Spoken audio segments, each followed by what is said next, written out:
Heureuse de vous retrouver encore une fois pour ce partage du mercredi soir.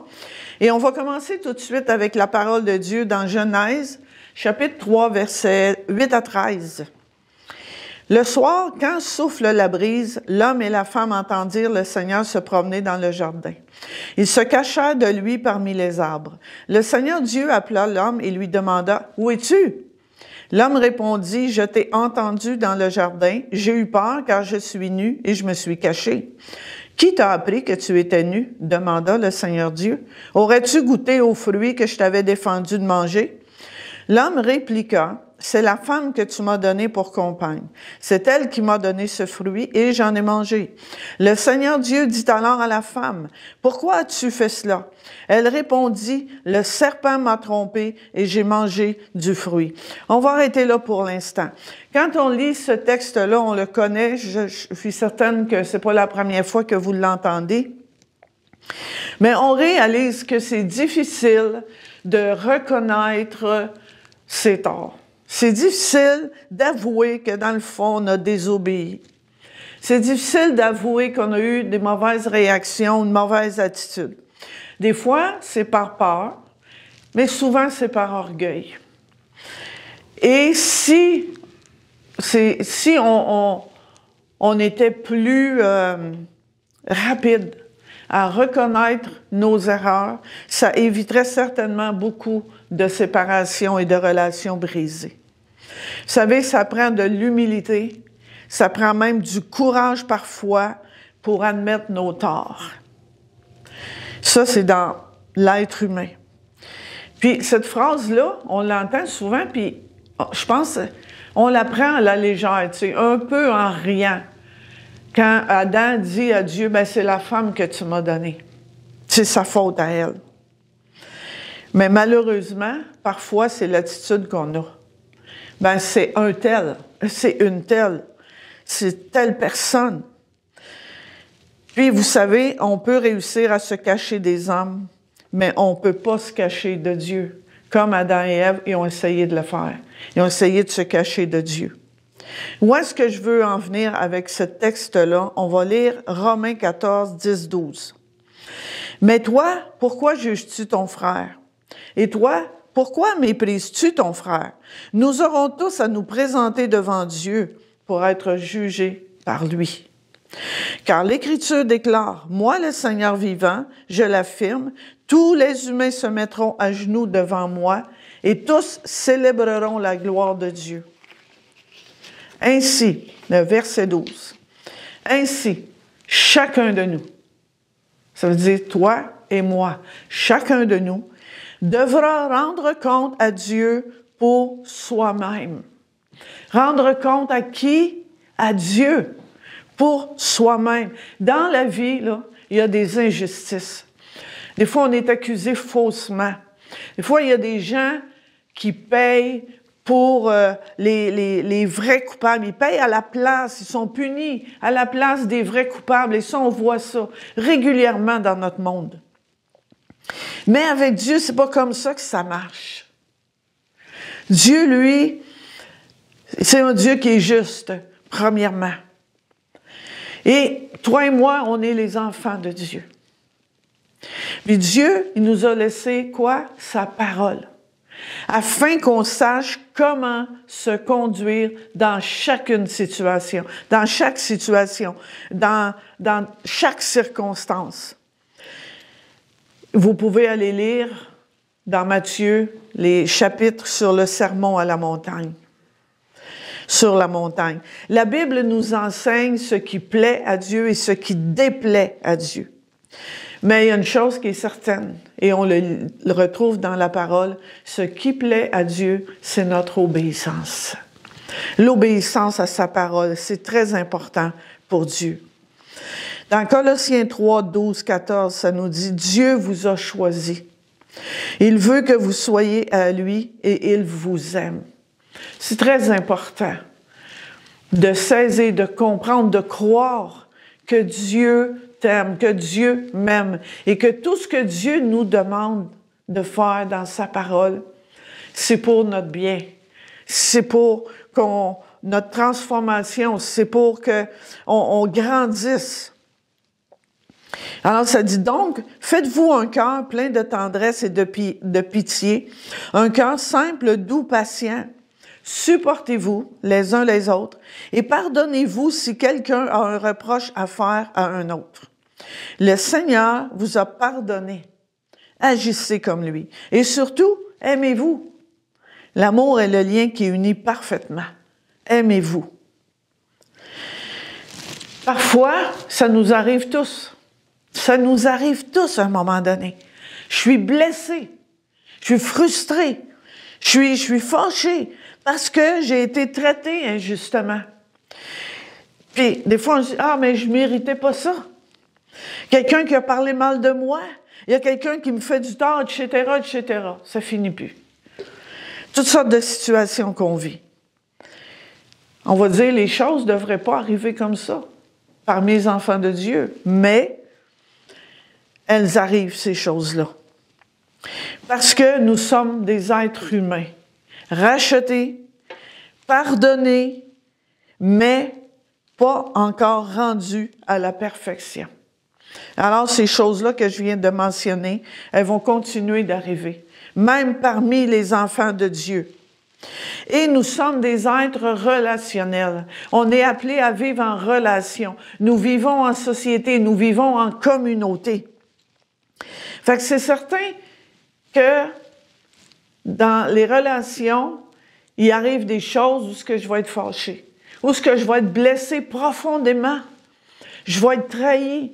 Je vais être frustrée. Puis parfois, j'ai raison. Puis c'est sûr qu'il y a quelqu'un d'autre qui est impliqué.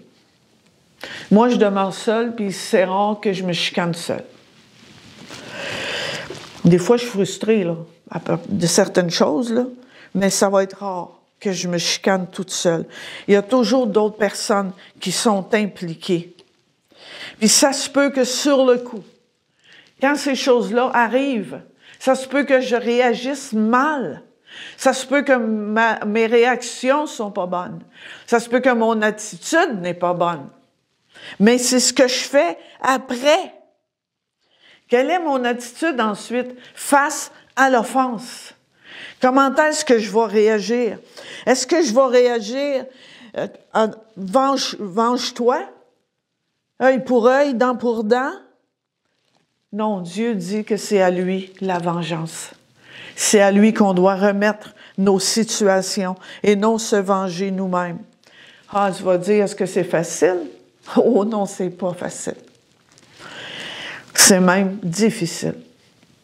Puis parfois, quand on est profondément blessé, on veut même pas. En quelque part en nous, on veut se faire justice. En quelque part en nous, on veut se venger. Mais c'est pas ce que Dieu nous demande en tant qu'enfants de Dieu. C'est pas facile, mais Dieu nous donne sa grâce. Dieu nous accorde sa grâce.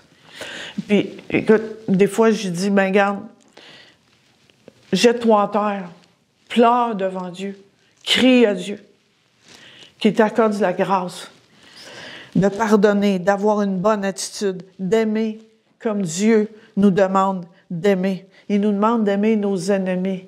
C'est pas humain, ça. C'est divin. C'est la grâce de Dieu. Et Dieu, il nous l'accorde, sa grâce. Sa grâce pour pardonner, sa grâce pour me laisser transformer, sa grâce pour en sortir victorieux de ces choses-là que je vis. Et j'aimerais qu'on termine, on va revenir à Genèse 3 et on va continuer les versets 14 à 19. Alors le Seigneur Dieu dit au serpent, « Puisque tu as fait cela, je te maudis. Seul de tous les animaux, tu devras ramper sur ton ventre et manger de la poussière tous les jours de ta vie. Je mettrai l'hostilité entre la femme et toi, entre sa descendance et la tienne. La sienne t'écrasera la tête, tandis que tu la mordras au talon. » Le Seigneur dit ensuite à la femme, « Je rendrai tes grossesses pénibles. Tu souffriras pour mettre au monde tes enfants. Tu te sentiras attiré par ton mari, mais il dominera sur toi. Il dit enfin à l'homme, « Tu as écouté la suggestion de ta femme et tu as mangé le fruit que je t'avais défendu. Eh bien, par ta faute, le sol est maintenant maudit. Tu auras beaucoup de peine à en tirer ta nourriture pendant toute ta vie. Il produira pour toi épines et chardons. Tu devras manger ce qui pousse dans les champs. Tu gagneras ton pain à la sueur de ton front, jusqu'à ce que tu retournes à la terre dont tu as été tiré. Car tu es fait de poussière et tu retourneras à la poussière. » Chacun va rendre compte à Dieu pour lui-même. Ici, Ève, elle a désobéi. Bon, c'est le serpent qui m'a trompé. Puis Adam, lui, c'est la femme que tu m'as donnée. Ni l'un ni l'autre a reconnu sa désobéissance. Mais Dieu a fait affaire avec la femme, Ève, et Dieu ensuite a fait affaire avec l'homme. Chacun avait péché. Chacun avait désobéi à Dieu. Et Dieu dit à Adam, « Par ta faute, c'est toi qui as désobéi. » Chacun rendra compte à Dieu pour lui-même. Vous savez, peu importe ce que les autres nous font, notre relation avec Dieu, elle est personnelle. Et dans ces situations-là, faut se placer devant Dieu. Qu'est-ce que Dieu me demande à moi? Puis peut-être tu dis, peut-être toi, pasteur Denise, tu n'as pas vécu ces choses-là. Mais comme vous, je les vis. Je les vis régulièrement. J'en vis des frustrations. J'en vis des blessures. J'en vis. Mais qu'est-ce que Dieu me demande à moi quand ces choses-là arrivent? Dieu s'occupe de chacun de nous personnellement. Alors, qu'est-ce que Dieu me demande à moi dans cette situation-là? De pardonner, d'avoir une bonne attitude, de prier pour la personne qui m'a blessé, que j'ai raison ou pas raison. C'est pas ce que Dieu me demande.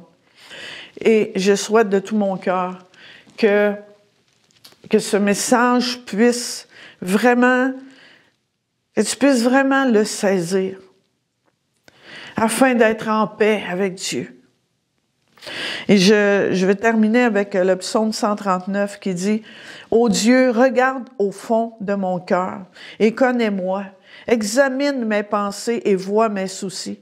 Regarde si je suis sur un chemin dangereux et conduis-moi sur ton chemin, ce chemin qui est sûr pour toujours. » Alors laisse Dieu sonder ton cœur. C'est entre toi et lui. Dieu, tu ne peux pas le tromper. Puis Dieu, on ne peut pas se cacher de Dieu. Que le Seigneur Jésus-Christ vous accorde sa grâce. Que Dieu vous témoigne son amour. Et que le Saint-Esprit vous accorde la communion avec lui et vous conduise. C'est ce que je demande pour vous tous. Amen.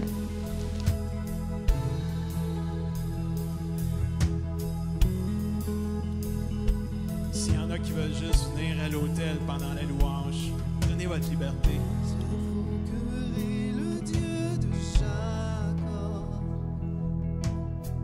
Celui dont l'amour dure à jamais. Je sais que sa promesse est éternelle. J'invoquerai le Dieu de Moïse, celui qui a déchiré la mer. À mon tour, j'ai besoin de cette œuvre en moi.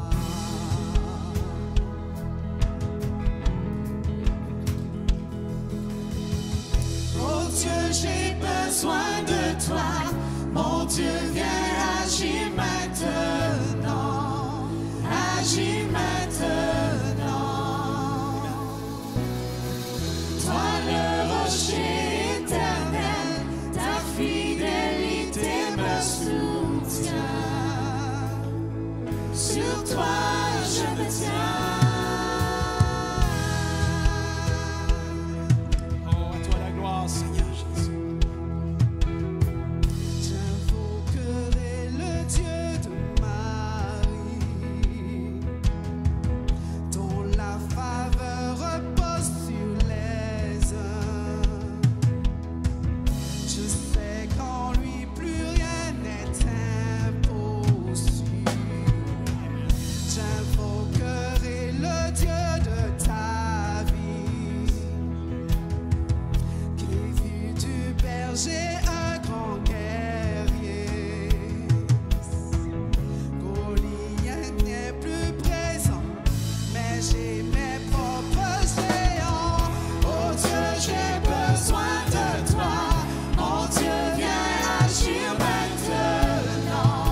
maintenant. Il y a des gens qui ont besoin de voir Dieu agir maintenant. Agis maintenant, Seigneur. Amen. Tu entends tes enfants, hier et maintenant. Tu restes le même, tu restes le même. Tu réponds comme hier aux prières d'aujourd'hui. Tu restes le même, tu restes le même. Tu as toujours pourvu, tu pourvoiras encore. Tu restes le même, tu restes le même. Tu agis puissamment depuis la nuit des temps. Tu restes le même, tu restes le même. Tu guérissais hier, tu guéris aujourd'hui. Tu restes le même, tu restes le même. Sauveur par le passé, sauveur pour mon présent. Tu restes le même, tu restes le même. Mon Dieu, j'ai besoin de toi. Mon Dieu,